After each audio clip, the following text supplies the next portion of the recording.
আমাদের বাংলায় কত কিছু আছে না, কিন্তু সবকিছুর স্বীকৃতি কি সঠিক সময়ে পাওয়া গিয়েছিল? এবার স্বীকৃতি তো মিলছে।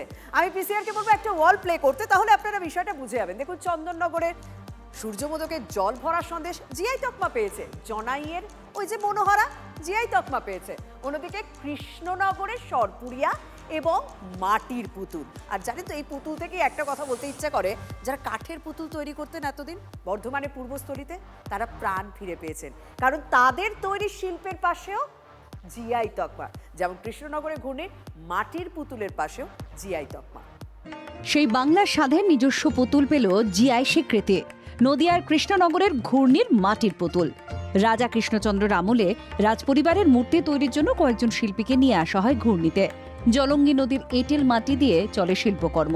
যেসব মূর্তির কারুকাজে লুকিয়ে আছে শিল্পীর পরিশ্রম, প্রতিভা ও অধ্যাবসায়। মাটি দিয়ে তৈরি একটা ছোট মূর্তি যেন জীবন্ত মনে হয়। ঘূর্ণির রাষ্ট্রপতি পুরস্কারপ্রাপ্ত শিল্পী সুবীর পাল নিয়েছিলেন উদ্যোগ।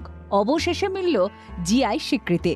বিদেশের বাজারের সঙ্গে আমাদের ব্যবসা করতে আরও সুবিধে হলো এবং বহু এক্সপোর্ট কাস্টমার আমাদের কাছে আসবেন বা আমরাও এক্সপোর্ট করতে পারবো। আন্তর্জাতিক বাজারে এবার থেকে কৃষ্ণনগরের শিল্পীদের পুতুলে থাকবে জিআই ট্যাগ। এর ফলে শিল্পীদের পরিচিতির পাশাপাশি আর্থিক যোগের কথা বলছেন অনেকে। একটা দায়িত্বও বেড়ে গেল শিল্পীদের। জিআই ট্যাগ যেগুলোতে বসানো হবে সেগুলো কিন্তু একটু মান থাকবে, সেই কাজের একটা কোয়ালিটি থাকবে। আমাদেরও কিন্তু দায়িত্বের সঙ্গে সেই কোয়ালিটি মেনটেন করতে হবে। জলঙ্গির তীরের মতো ভাগীরথী তীর পূর্ব বর্ধমানের পূর্বস্থলীতেও খুশির হাওয়া। নতুন গ্রামের ঐতিহ্যবাহী কাঠের পুতুল এবার পাচ্ছে জিওগ্রাফিক্যাল ইন্ডিকেশন স্বীকৃতি। রঙিন কাঠের প্যাঁচা, গৌরী নিতাই মূর্তি এবং নানা ধরনের ঐতিহ্যবাহী কাঠের পুতুল। বংশ পরম্পরায় শিল্পকে বাঁচিয়ে রেখেছে নতুন গ্রাম।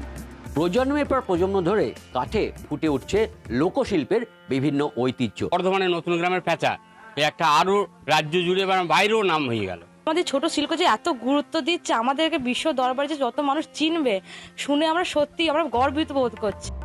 বহু বছরের অপেক্ষার পর মিলেছে সুখবর। শিল্পীদের আশা, এই স্বীকৃতি নতুন গ্রামের কাঠপুতুলকে দেশের গণ্ডি পেরিয়ে আন্তর্জাতিক বাজারে পরিচিতি এনে দেবে। বিদেশের কাজটা খুবই চাহিদা আছে, জিআইটার জন্য আটকে ছিল। বিদেশে খুবই চাহিদা আমাদের। তখন শিল্পীদের প্রোডাক্টে বেশি চাহিদা হবে, তখন আরো কাজ করে মানুষের। কৃষ্ণনগর থেকে পূর্বস্থলে পুতুল দিয়ে যায় চেনা। বাংলার গর্বের ঠিকানা যে কম নয়। মহাদেব কুণ্ডু ও কৌশিক দত্তের রিপোর্ট, TV9 বাংলা।